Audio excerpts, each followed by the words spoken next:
ahead and start recording. I want to thank everybody for coming to the Lunch and Learn today with the Master Gardeners and Master Naturalist. I'm going to go ahead and pull down, since I'm sharing my screen, everybody's view. I like to see everybody, but I'm going to go ahead and pull our views down of our faces for right now. I'm going to go ahead and end the poll, and I'll go ahead and share the results. The results today are showing that everybody looks like they're going to be pruning back trees and shrubs, taking a winter ID tree hike, and enjoying a break. I think that's definitely that we've kind of been on this a little bit of fatigue, I think, of everybody trying to get everything done before winter and enjoying some family time coming up. So I'm going to stop that for a second. Oh, I'm sorry. And I wanted to show Sarah Lee is going to be our presenter today, and she's going to give us some tips about on some winter some winter tips and care for pruning your trees and shrubs. But we kind of were talking about our fall items, and one of our fall items was pumpkins that we were talking about. And one of our Southern Illinois farmers, Sarah Fry, has got a new book out, and she kind of was in the news about it. And since this is just right here in Wayne County, just right outside over by Farrington and Orchardville by Wayne City, I wanted to kind of share this little clip from WSIL TV, and it's kind of nice just because it's a local sharing person. Her story with the world. Sarah Fry took over her family's farm in Wayne County at the age of 16 and turned it into a multi-state empire. News 3's Maya Skinner spoke with her about her new book. Sarah Fry's new memoir, The Growing Season, How I Built a New Life and Saved an American Farm, shares many stories of her life in Orchardville, Illinois. I grew up with 4 older brothers here in this very rural, isolated part of our country. And ultimately, I ended up taking over the farm and starting my business when I was just a teenager. She then became CEO of Fry Farms, serving fruits and vegetables to grocery stores across the country.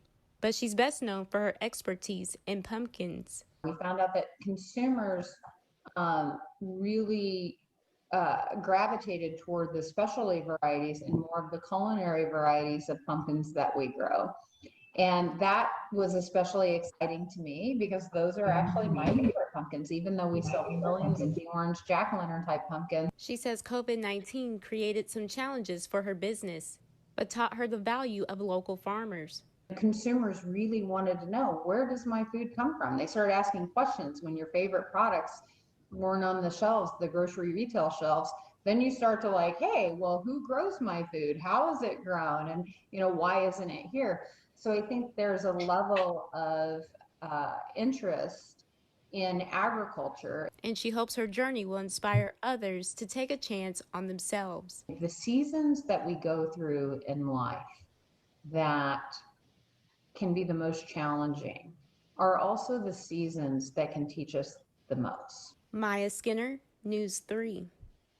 Fry also told News 3 she's the executive producer of a new ABC series based on her memoir.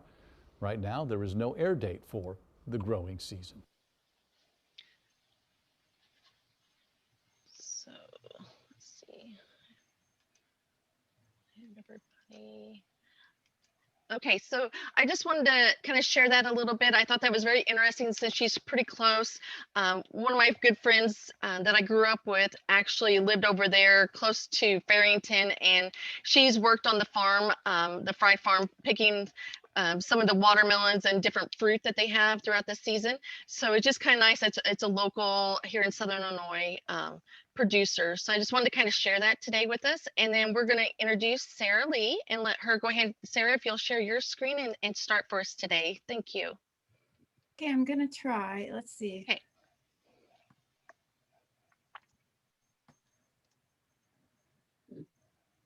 I'm trying. That's okay. There you go.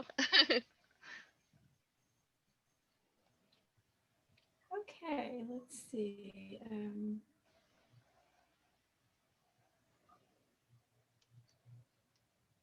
I didn't know I had done that. Let's see here. There we go. That's what I want. Sorry, I'm talking to myself, guys. Okay. Hi, everybody. It's a beautiful fall day, and I'm glad we're able to get together. My presentation today, I titled Falling into Winter. And the reason is because I sometimes feel like that's the way it is when it comes to taking care of our landscapes. We think we have plenty of time, but around here, you go from beautiful fall to dreadful weather conditions. It seems like almost overnight. So I often feel like instead of that sort of slow skate into winter, that we just simply one day find ourselves there. So that's my idea of a joke. I don't know if you follow, but or if you know what I mean about this. If you've lived in Southern Illinois very long, you must know what I mean. If you don't like the weather around here, they say just wait because it'll change. So part of this presentation was put together by Martha, and she's one of our U of I extension contributors.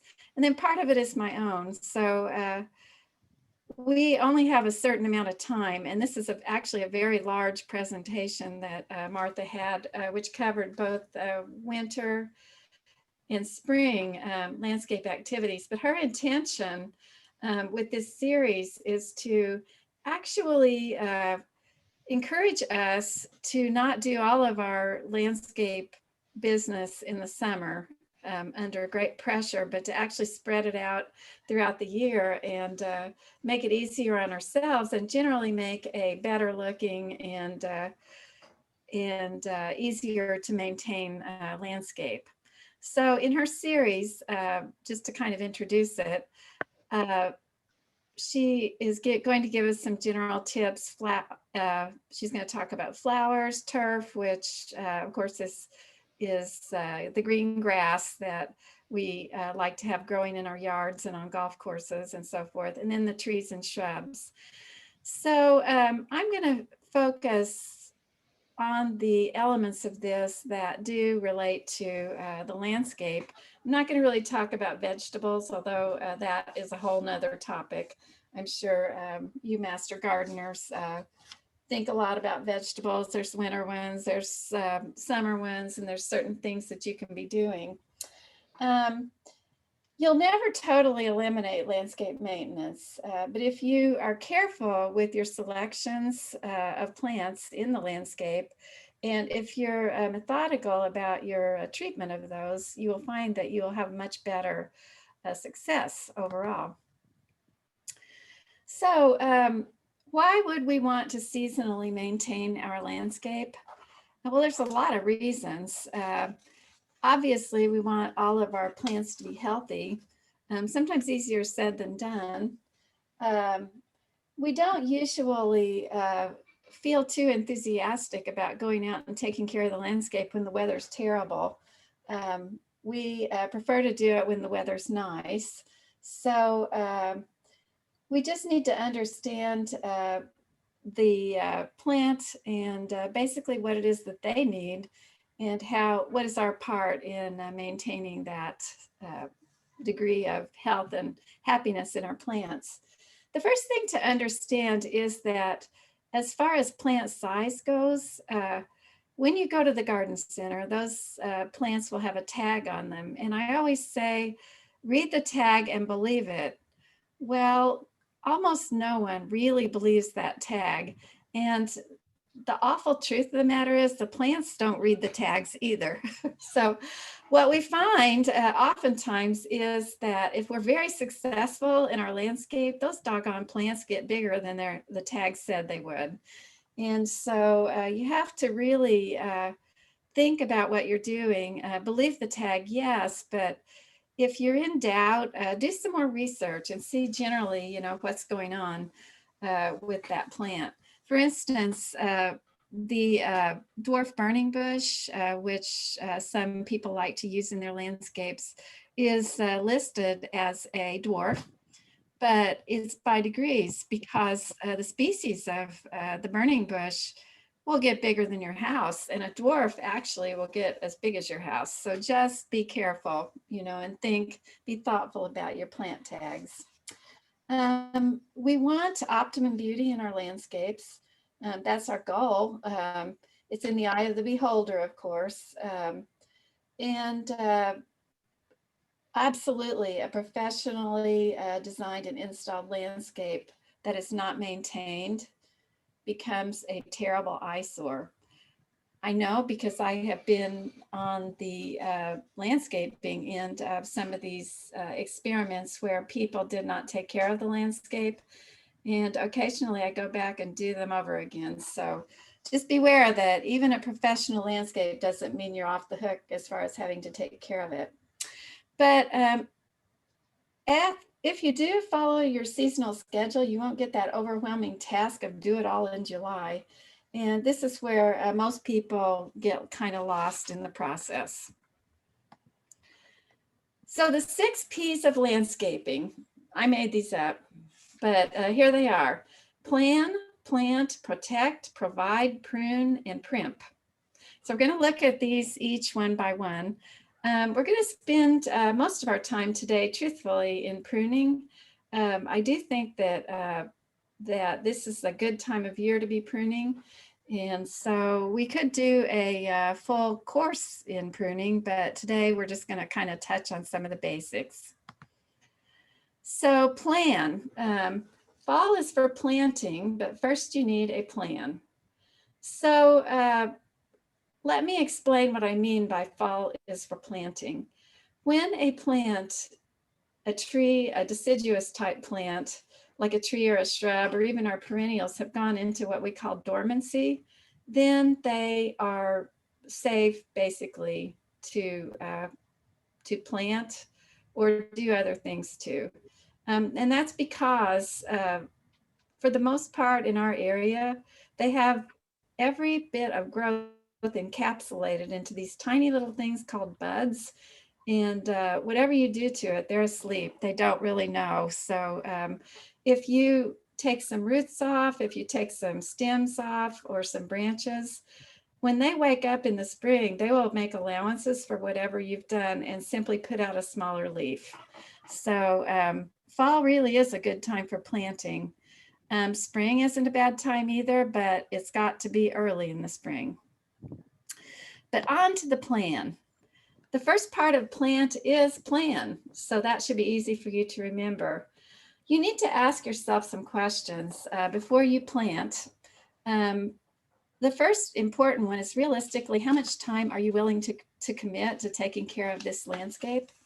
It's not going to do the landscape or you any good if you overplant and get yourself into a situation where you can't take care of it. You need to realize how much time you have to devote and what are you physically capable of doing or maintaining. I would not recommend counting on someone to come in and do it for you unless you have a good professional that you can hire.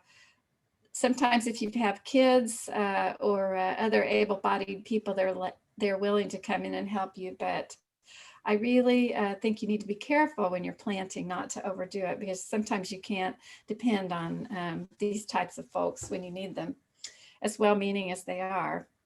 Then you need to ask yourself, why are you selecting these plants? So was it because, did you buy a crabapple in the spring because it looked beautiful in full bloom? Later on, you discovered that it dropped crab apples and you have them all over and you didn't think about that. Or maybe the evening primrose you selected for its bright yellow color, but you did not read the fine print that it spreads like crazy and is hard to control. So think about why you're selecting the plants and be deliberate in your choices. Is your planting area ready? If you're going to plant in the fall, then you already need to have the hole dug. This I call the Christmas tree issue, where people well-meaningly buy a live Christmas tree and they do everything right. They bring it in, they decorate it, they get it outside before it breaks bud, which can be a trick, but they get out there and they didn't dig the hole. So you've got to have that hole dug beforehand, because the ground just may be frozen when you go out and try to do it later. And there's some other issues, of course, with that. But beyond that, a plant needs certain conditions, and you need to know what kind of soil conditions the plant that you're planting is going to require. A moisture loving plant put in a dry, sandy soil is not going to have a chance to live. And vice versa. If you plant a plant that only can tolerate a dry condition, if you plant it like the white pine, if you plant it in a low area where it's wet, they're going to die. If you don't believe me, just drive down 42nd Street in Mount Vernon and look at that poor line of white pines that are trying desperately to live where it's most of the time wet for them. They keep planting them and replanting.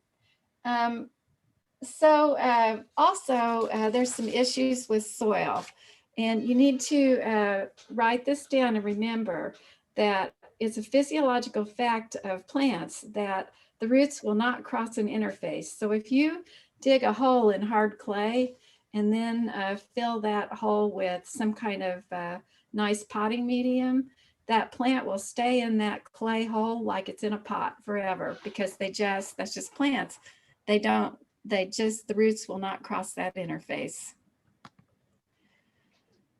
Again, you aren't planting only for the show of a plant. You need to be careful and consider some things that you maybe aren't used to thinking about.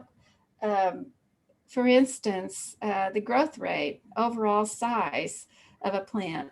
It's not always about how big they get, it's how fast they get there. So if you stack your plants in the landscape bed and you put something in the back that will get to be, say, 6 feet tall, but it's extremely slow getting there, and then you put something in front of it that that grows a lot faster, also maybe gets to be, maybe only 4 feet tall, 5 feet tall, it's going to cover up that plant in the back so that it won't be seen. So be careful, get the right plant in the right spot. Try not to plant under power lines where a tree is going to get so big that it's going to grow up into the power lines. And analyze your growing conditions. Select your plants that'll tolerate the conditions, and think about what your goals are. Again, what do you want it to look like in 3 years, 5 years, 10 years, and then select plants that will achieve your goal. So that was a pretty quick little summary in a nutshell. I hope you're not feeling too overwhelmed. We're going to move on. And I know a lot of you are familiar with the planting in the landscape, and this is just review for you. But for those of you who are not, I hope this helps to kind of give you a picture of some of the things that we're looking at when we plant. So I included what we call the USDA plant hardiness zones. Basically, what this tells you is how much cold a plant can tolerate. And the plants are all graded according to their zones. So just quickly, if you look here, most of us are in some sort of green area. Mount Vernon, that's where I live, is kind of right in the middle.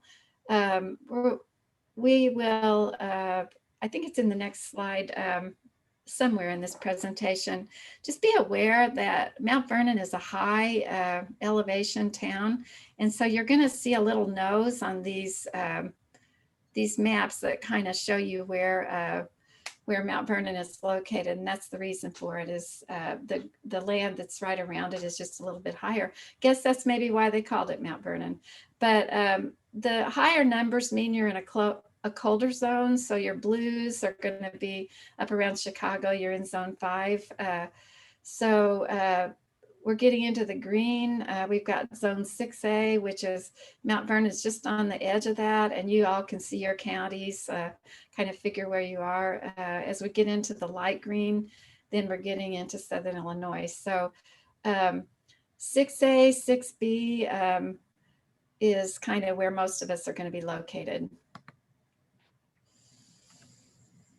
So I have listed 3 very, very important things for when you're planting. Really anytime, but particularly if you're planting in the fall. I mentioned, or the early part of the winter, dig your hole before the ground freezes. And you're going to need loose soil. So what you're going to want to do is go ahead and dig that soil out. It's a good idea to put down something like old feed sacks, maybe some old burlap or a tarp, anything to put that soil on rather than just put it on the ground. First of all, that will make a tidier result. You won't have a lot of loose dirt mixed in with your grass on top of the ground, or in your if you're planting in a landscape bed on your mulch. So keep it tidy. And also, if for some reason you're digging your hole, but you're not going to be able to plant your plant right away, you can kind of cover that soil up so it'll stay dry.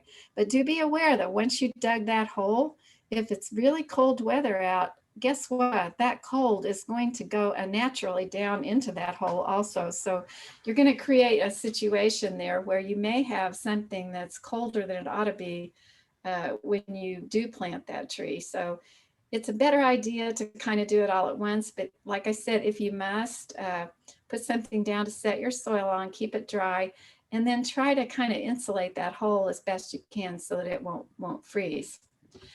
And I'm not going to go over the actual process of planting the tree. I think we would be here a long time if we did that. We've touched on it before, but I'm just going to tell you basically that when you plant your trees, you want them to be, if anything, a little higher than the soil level, never lower, because that will lead to some issues with bark disintegration and stem girdling by the roots if you plant them too deep. So you're going to be working in a hole that is deeper in the center, kind of tapers out into a shallow sort of an arrangement for your plant. So when you plant in the fall, this is a good idea anytime, but particularly it's important going into the winter that you tamp your soil down in stages as you've placed your tree ball into the soil, and you're going to start returning the soil that you took out, that you've been protecting, into that soil. So there are tampers available. It's an actual tool, but if you don't have one, just use something, maybe a hoe or a brick or something that you can tamp that soil down as you go. Why? When you do plant in the winter, fall and winter, there's a situation that can develop called physiological drought. And what that amounts to is freeze drying your roots, because air is able to get into the pockets of area where the soil doesn't nest itself neatly around the roots. And when the air gets in there, it is colder than freezing. So freezing at the point where water freezes is perfect for roots. Why? Because plants intend to have roots in the soil, and they are made to expect water around their roots, and that water will freeze. And as you know, ice just stays at a certain temperature right at freezing. So that's what you're after. You don't want air pockets, and you want that water to be able to move around the roots and insulate those roots from freeze drying. So for that reason, you're going to tamp the soil as you return it to the hole, and then you're going to water deeply that newly planted plant at least 3 times if you can going into the winter.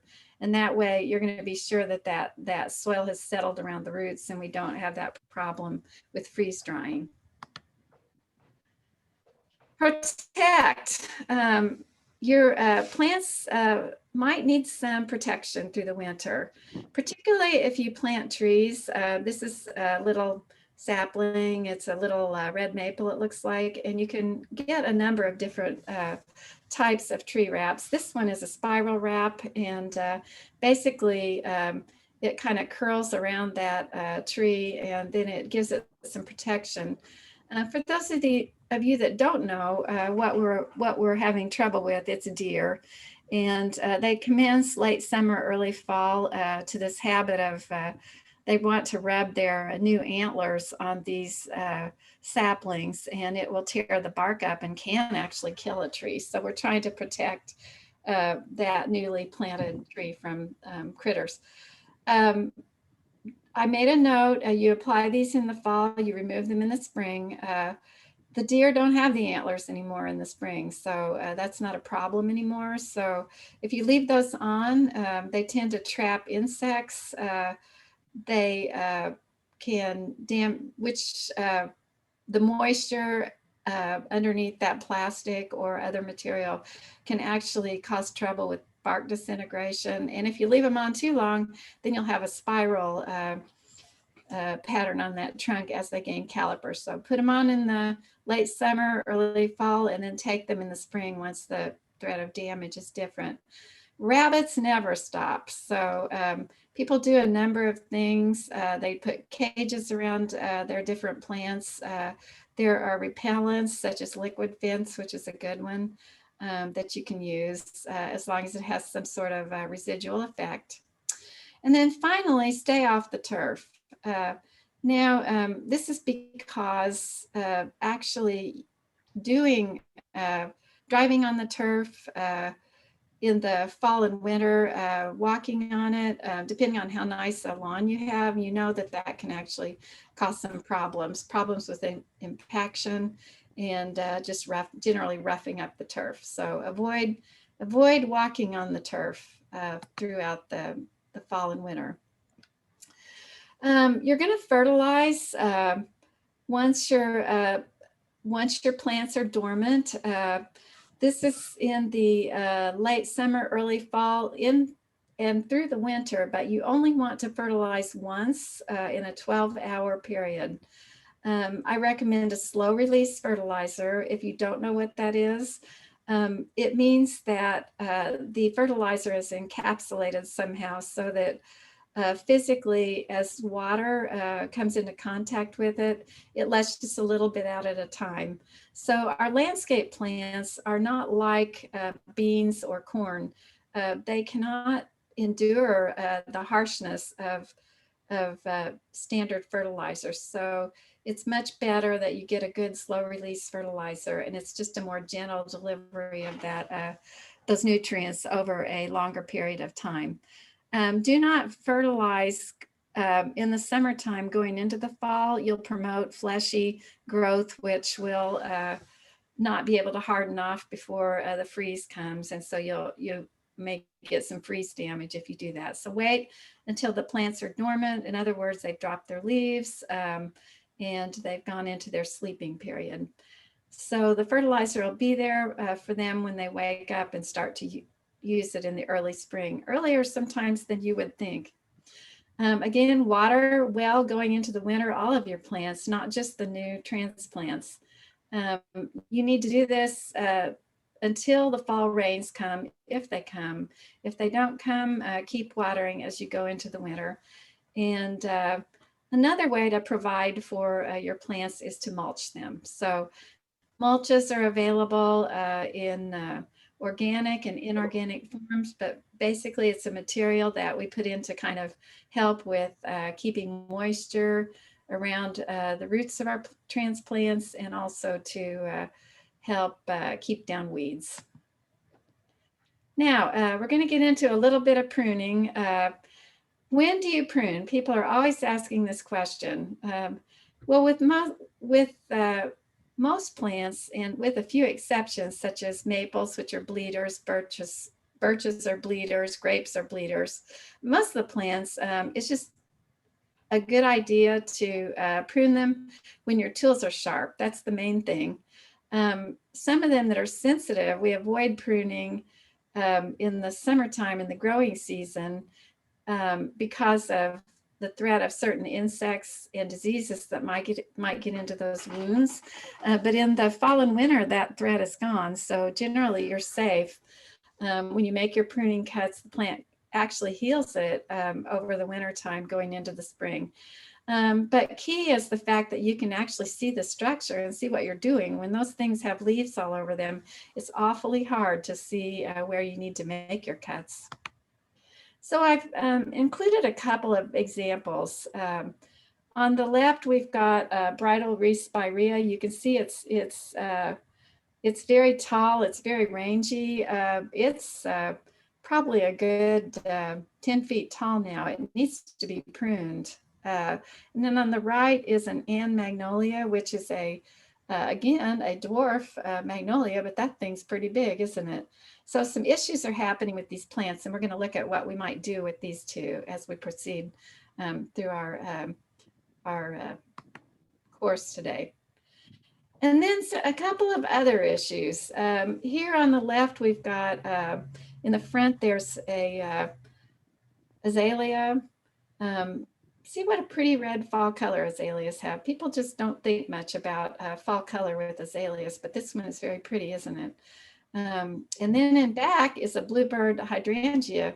Lovely little plant. Has a lace cap bloom that's a blue color, you know, in the summer, but looks terrible right now. What happened was it froze the leaves while they were still on it. And so people wonder, is it alive or is it dead? Most people, it looks like that, they say it's dead. But if you actually get in here, this is actually a dead stem that was left from the last season. It was never taken out. It should have been taken out, but it wasn't. But all these here that have the frozen leaves on them, if you look over here, you see that's alive and well. There's a live bud. So if you are in doubt, just take your fingernail and scratch it a little bit. You can see right here where I scratched on this one, and it exposes just that little bit of green, so you can tell that it's alive. The early winter is a very good time to redo mulch. Here you see a bed where plants were torn out, but the mulch wasn't correct and maybe not in too great of a way. The landscape fabric went with it, and now we're left with a mess here of this is like a formerly pretty pink granite, but now we just have it mixed in with the dirt. So this is a good time.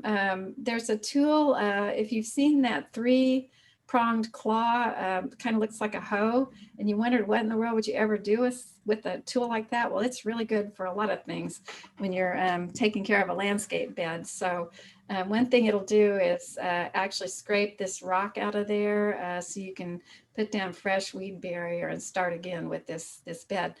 And just a thought, if you have an invasive type plant that is running through your landscape, think about putting down the weed barrier and the mulch, like a good rock mulch, and don't plant anything. I guarantee you that after a year underneath that plant's going to be dead, whatever it is, because they can't live without sun and water and so forth happening for them.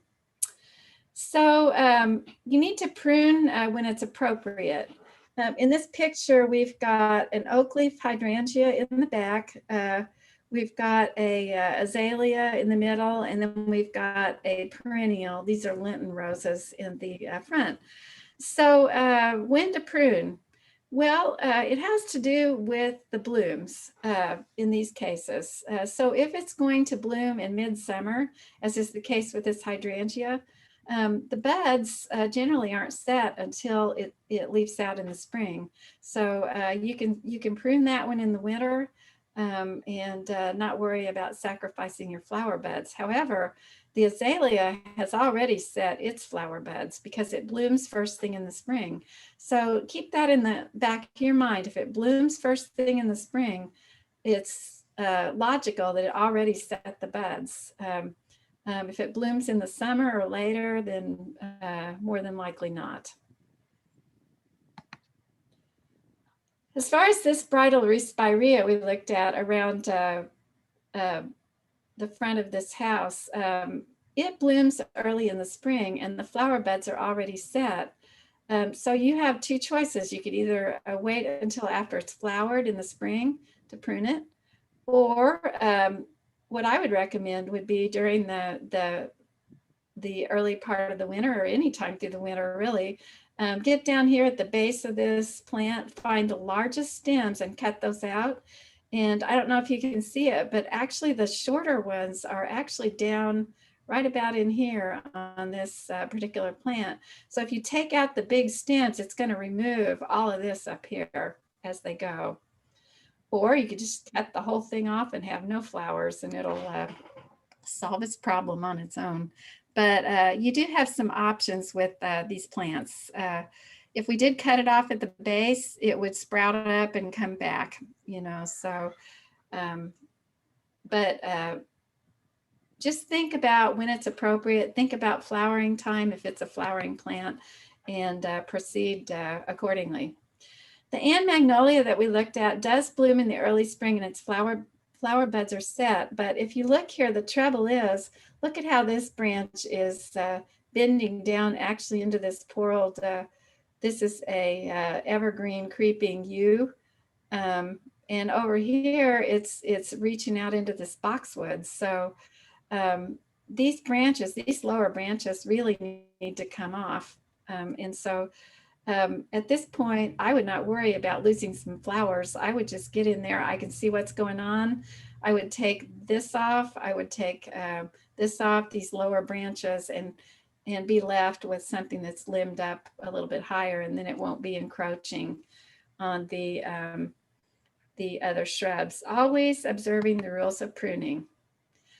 Just a quick word about pruning for structure. What do we mean? Well, looking at a small transplanted tree, we're looking at different things that we might want to remove when we're pruning in the winter.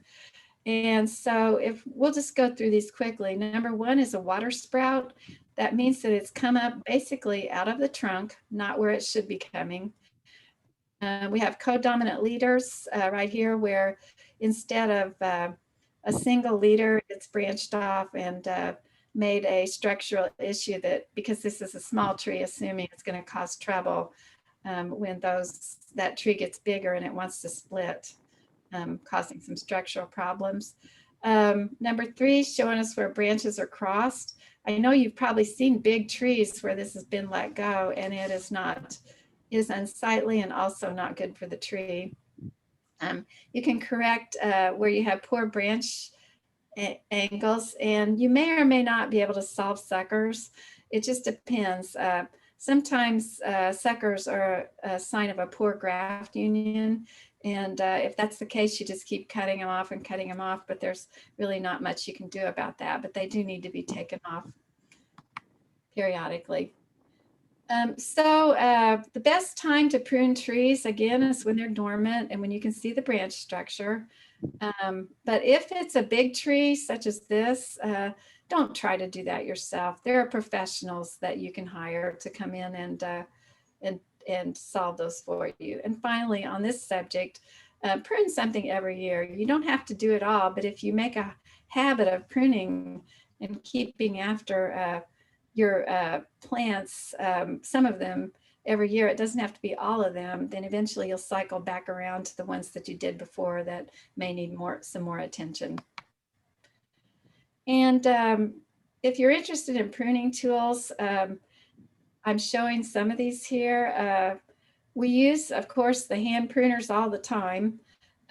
These folding saws are very handy for taking off small branches. No pruning kit would be complete without the lopping shears. This will allow you to get down deep into a shrub to cut down branches that would be harder to get to if you had to dive down in there with your hand pruners. And then these others are helpful too.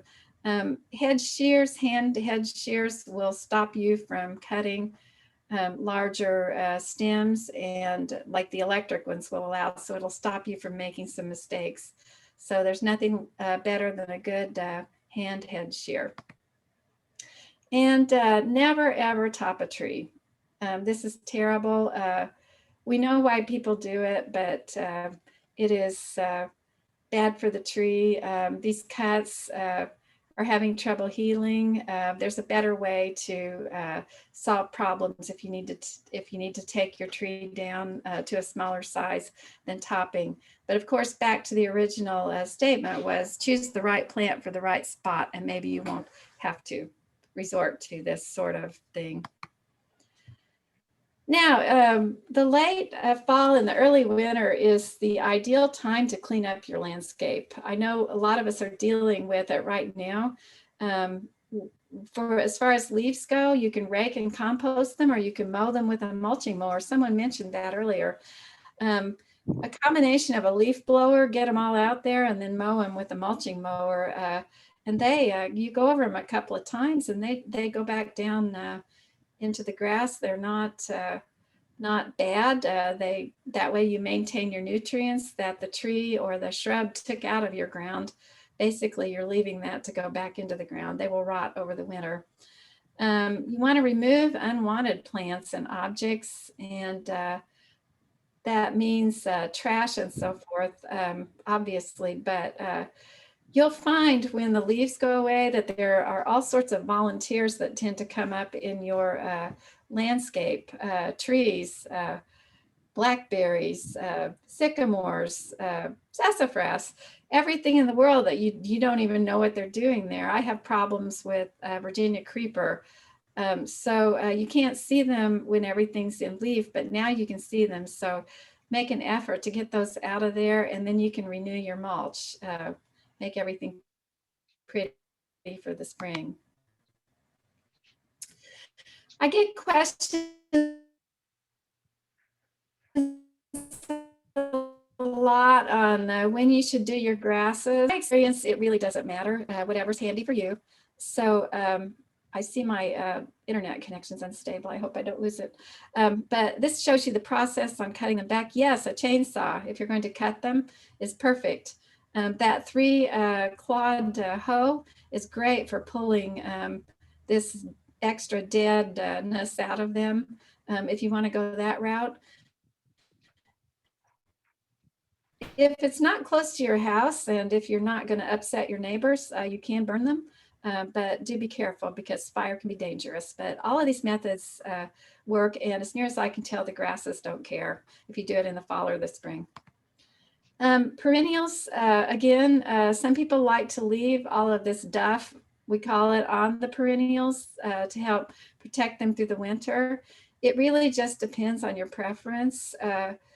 If there is something to be said for leaving that to kind of protect them from the rigors of winter. But depending on the plant, you might be able to go ahead and clean those up so that they'll be ready for spring.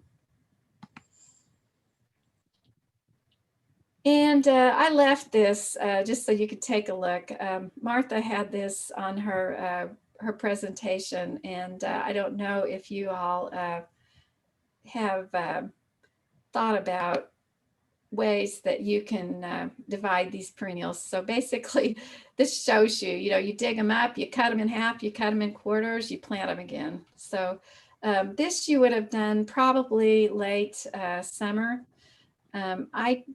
Or early in the spring. I really, with perennials, it really just depends. They need to be pretty tough because most people have trouble enough with that issue with the freeze drying of the roots and the water. If you can water them in well, I don't see much of a problem with doing it, but remember that their roots are closer to the surface of the ground, so that freeze drying can be even worse. So those we're down to planning. So we've got the issues of winter survival and planning for the spring. Well, you all know that you can plan your garden in the winter. It's one of our favorite pastimes. Start a journal, review what you did last season, read your journal, make new plans, research. It's very fun and entertaining for us plant people. Care for your tools and equipment. Your lawnmower you can take care of through the winter. Sharpen your shovels and hoes. If you've never tried it, it's not that hard to do. You use a hand grinder, put it on some type of a clamp to stabilize it. You're going to be maintaining a one-sided 45-degree angle on those shovels. And believe me, it's easier to dig when you have a sharp shovel. Part of that process is also to remove rust and soil that may have collected on the face of those tools. You'll use a wire brush and then put a fine coating of some kind of oil on them, not cooking oil, but some sort of a motor oil. They'll keep nice and shiny and beautiful. You'll save yourself a lot of work. Also, you can service your weed eaters, leaf blowers, chainsaws, and other small engine equipment through the winter time. And yes, ladies, you can learn to do this too. Here's a tip. To save wear and tear on your landscape plants, consider mixing sand with your sidewalk salt to reduce the amount of salt. Salt is a natural part of the plant process. You know, fertilizer is basically salts, but if you get too much, it can cause some troubles. Really, it's a water issue more than anything. So you get some problems, hypoosmolality, and that's a big word, sorry, things like that. So just be careful getting so much of that salt on your landscape plants. Some are more tolerant than others. And try not to shovel heavy snow on your shrubs or your near ground tree branches because they will break. Some people take the branches from their Christmas tree to mulch their perennials. You can order seeds, you can plan your seeds, all sorts of fun things you can do in your planning through the winter. If you've stored bulbs that you plan to plant, you need to check on those. Again, stay off of the frozen turf as much as possible. Review your past season and research alternatives to turf in shady areas. Back to our trees and shrubs, we want to check our plants to make sure we're not having rodent and deer damage. It may be that the protective coverings have slipped around the plants. So while you're at it, just check on those every once in a while so you won't get a bad surprise come spring. And that are available for evergreens. If you're having trouble with those drying out through the winter, then those are products that are available. Here's an example of deer damage on rhododendron. As you can see, there's not very much left. And this is vole damage. Voles are cousins to moles, except that they like to run through that bark mulch that you're so crazy for. Well, guess what? Voles love to live in that. So if you start seeing some damage at the base of some of your small trees or shrubs that you've mulched that way, you may need to get a repellent and do something about those voles. So it's basically something you squirt in there and it makes them head for the high timber. The voles don't like it. They'll run out of there. Again, if you have damage with ice and snow that damages some of your limbs on your trees, get those removed as quickly as possible. Because they're cold, everything's cold. Antifreeze notwithstanding in these trees, and so they're brittle, and these have shattered. But leaving this on here, more wind, more ice, more snow can cause that to just rip down the side of that tree. So try to take care of that as quickly as possible. Again, we're checking on our mulch, we're checking on our animal barriers and repellents, and we're keeping our landscape free of those fallen limbs and debris. So lastly, looking forward to the spring, this is a good time to determine your spring planting time. So what you want to do is locate your county. So this is north, this is central, and this is south. This is that nose I was talking about where we find Mount Vernon. If you're in the southern region, your average frost-free date is April 5th. In central, it's April 15th. And in the northern region, it's April 25th. So I'll tell you something funny on me. I went to school in central Illinois, and they told us the average last frost-free date was April 15th. Well, I'll tell you, I've been thinking April 15th for a really long time, when one day I realized that I'm not there anymore. So our average last frost-free date is April 5th. What that means is it is the safest date where you can reasonably think that you can plant things and have them not be frozen.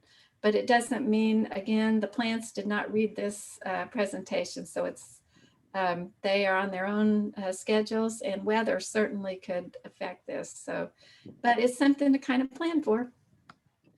And again, parts of this program were created by Miss Martha Smith, and we owe some thanks to her. So if you want to shoot her a message and tell her thanks, I'm sure she'd appreciate it. And that's it.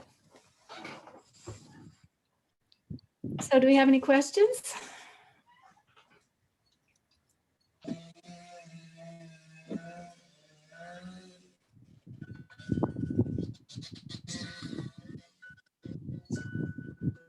Sarah, we do mention about the deer rubbing, and those spirals do help, but want to know how we can help the tree survive if the deers have already rubbed on the tree. Okay, so the what you need to look at on your tree is, did they take the bark off all the way around? So if you look at that, and even if it's just an inch left of bark where they didn't remove the bark, it can live. The best thing to do is clean away the shreds as best you can, and treat it in the spring with an or an insecticide, fungicide, to try to keep the invaders from coming in. But it's a terrible thing when it happens. At best, if you're lucky, you know what I mean, it'll only be maybe an inch or two that the bark is disturbed on. But these plants want to live, so it's possible for them to live. If it's gone all the way around, it's done, because the important transport tubes, the xylem and the phloem, are located right under that bark. So they went to when the deer rubbed the bark off. Did that answer your question?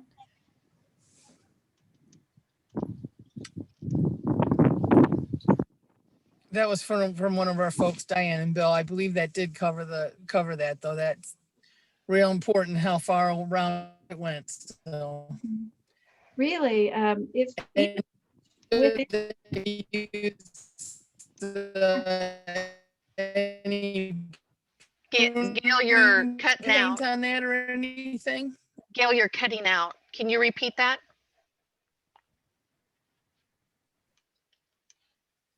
I don't hear me when I asked that. I'm seeing Oh, the note. well, I was asking a question I already kind of know. I see Okay. Gordon. Hi, Gail, could you repeat that question? We couldn't hear you. You cut out. Yeah, I was asking that if they should put any pruning steel on that. No. I kind of know the answer, but you might want to share that story, how maybe we should not use that product. Thank you, Gail. What we mean by what she's asking about are products that basically look like tar. They call them sealers. And I want you to forget you ever knew about those. Don't ever use those. They create all kinds of problems with the healing. Ram's horn, and just the list is endless, and they don't help. And in fact, what they do is they trap insects and disease underneath that kind of tarry substance. So they're better off just leave it out in the air. You can do some assist. You can sort of trim around the edge by kind of cutting away the shreds and kind of evening that out, and it'll be easier for the plant to heal that. Basically, they callus that edge over. You know, does that make sense, to heal it? So if you use the insecticide, fungicide, instead, what you'll do is kill the invaders that are trying to come in and infect your plant. So Great. leave it out in the air. Don't use those sealers. So Diane, Bill said it only went part way around, so we'll pray for that tree. Yay! All right. You'd be surprised. I know, really you are. I'm like I say, I'm in the library parking lot and I can see a lot of damage on trees, but I do see the callus over, even from a severe lightning strike. So trees have a miraculous way of healing themselves. Just so you know, in the chat box, Chris did put a post to the video she showed earlier. So I'm gonna rewatch it myself because it was kind of garbled at the beginning. So it's on there for anyone to watch. And we do have a new person. Carol, do you have any questions? We have a room full for you of master gardeners and master naturalists. If you have any questions by joining us today.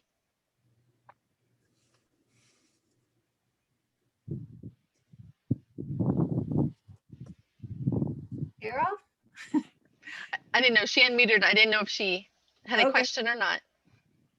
Well, while she's getting with us, I noticed someone had a question about a collar. What is a collar? Someone asked, do you not use a collar? COLLAR. I don't know what you mean by that. Was that Diane? I think. Spiral cover. What? I think her question had the word spiral cover. So those white, usually they're white and they're spiral, go around and help protect the tree.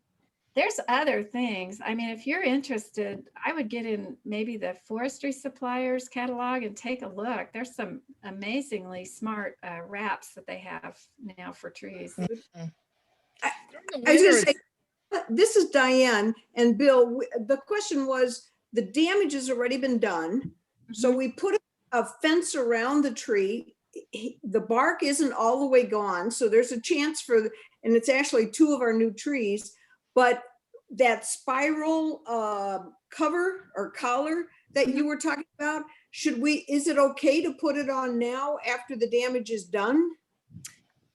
I would go ahead and put it on. Just remember to take it off in the spring and then treat with the insecticide or fungicide.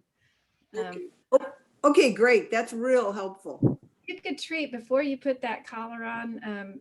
There might still be some fungus among us. The insects are pretty much done, but there may still be a little bit of action with the fungus. So it wouldn't hurt anything. Okay. Is there any particular fungicide that would work better for the tree bark? No, just read your label.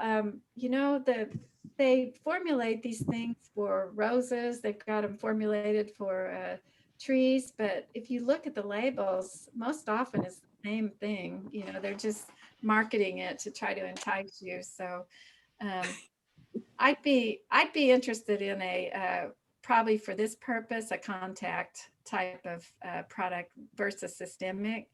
But if it is systemic, it won't hurt a thing. You know. Okay, great.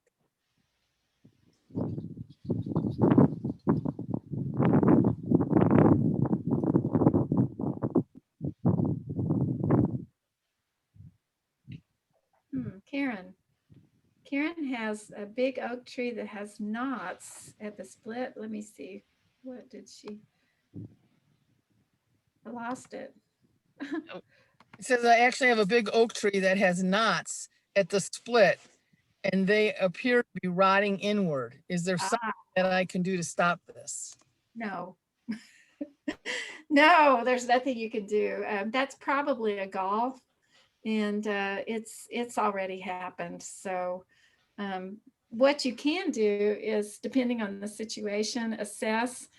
I sometimes think maybe we do need to do a pruning session. There's a lot of things we could talk about, but once you assess, if you're able, if it's a place where you're able, if you could get in there and cut that away, that might be helpful. But without seeing it, I couldn't really, make that recommendation. But those knots are caused by some sort of a fungal situation that's gotten carried away in there, and most of the time it's rotting in toward the heartwood of that tree. So it's something you really don't want to go on. You might want to deal with it, but you won't be able to stop the rot. You just have to get rid of it, or take off the arm or the knot or whatever it is that's causing that at this point. Unfortunately, things like that happen to older trees. Most of your trees, well, all of your plants, for the most part around here, have a life expectancy that might range from typically, like with your silver maple, 50 to 60 years, and some of your oaks can get up to 90, 100 years, or your sugar maples. But with your tree, you need to research and find out what that life expectancy is and realize that they may be in a decline. And when they start to get in a decline, they become less and less able to fend off things like you've described. And sometimes it's just opportunistic insects like those wasp galls that are causing trouble on the younger branches. But when you get into an older tree that has really peaked and it's starting to decline, you can expect some issues like that to start happening. I have an old sugar maple that I dearly love, and I spend good money getting that stuff pruned out of there every couple of years just because I want to keep him.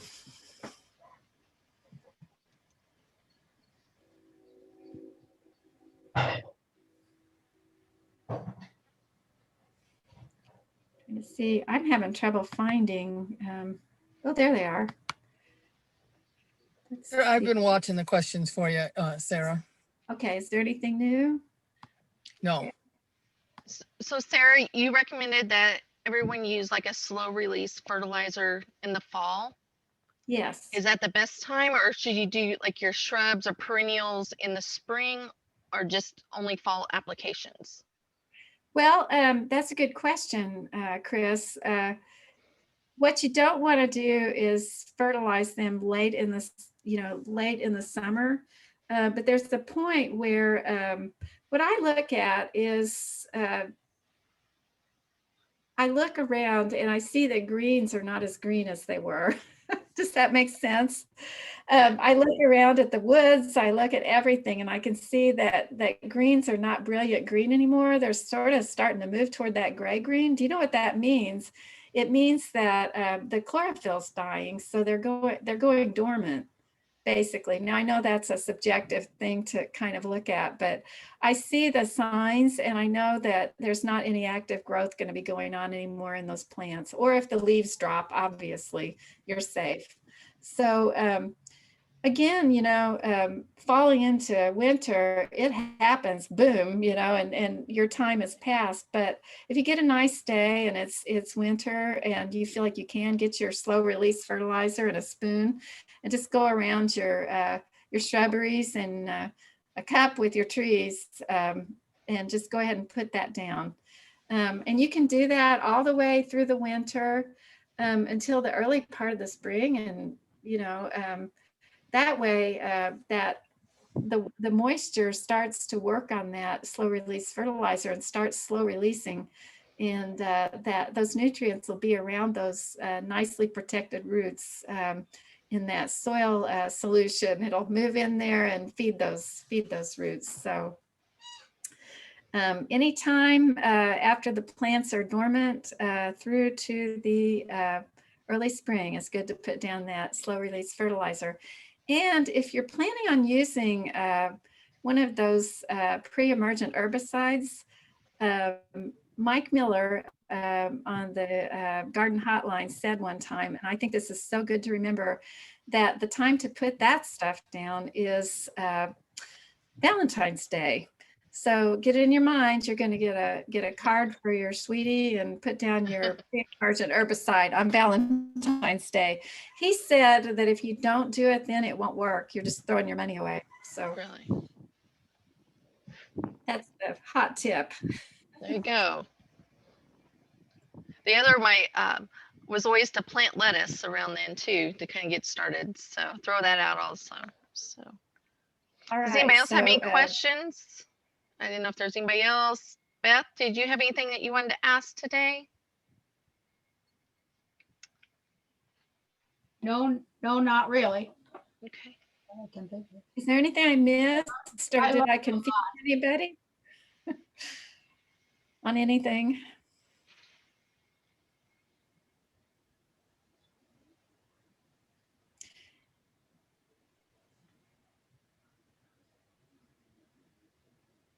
Well, this is these are some of our last beautiful days. I think it's a good time to get out and maybe work on some of these things. And if anybody might be interested in doing some pruning now through the, fall and into the winter, we might be able to work together a little bit video wise or socially distanced or something. But There was never a better activity for a socially distanced time than pruning. So if you run out of something else to do, maybe you can work a little bit on the smaller things. The bigger stuff, I do recommend. There's some good people around that do offer pruning services for larger situations, and they're fairly reasonable. Just be sure that they're insured and ask for proof of insurance before you hire anyone to come on your property. That's very, very important. Don't just trust them. They may tell you they have insurance, but and then come to find out if there were an accident and you found out that they didn't. So, but reputable people. I know I usually get Wynn's tree service out of Waltonville, only because we've just used them forever, but there are others that are out there. So, and then I'm sure they'll be happy to work for you. Well, thank you, Sarah, today. We enjoyed all the tips and falling into winter, all the tips to be able to use, and maybe someone grabbed a new idea or definitely to put the pre-emergent herbicide down early. So thank you guys for attending today. And if you have any questions, please feel free to put them in the chat box or get a hold of us, and we can always contact Sarah for more information. Thank you guys. All right. Absolutely. Thank you, everyone. Thank you. Bye-bye.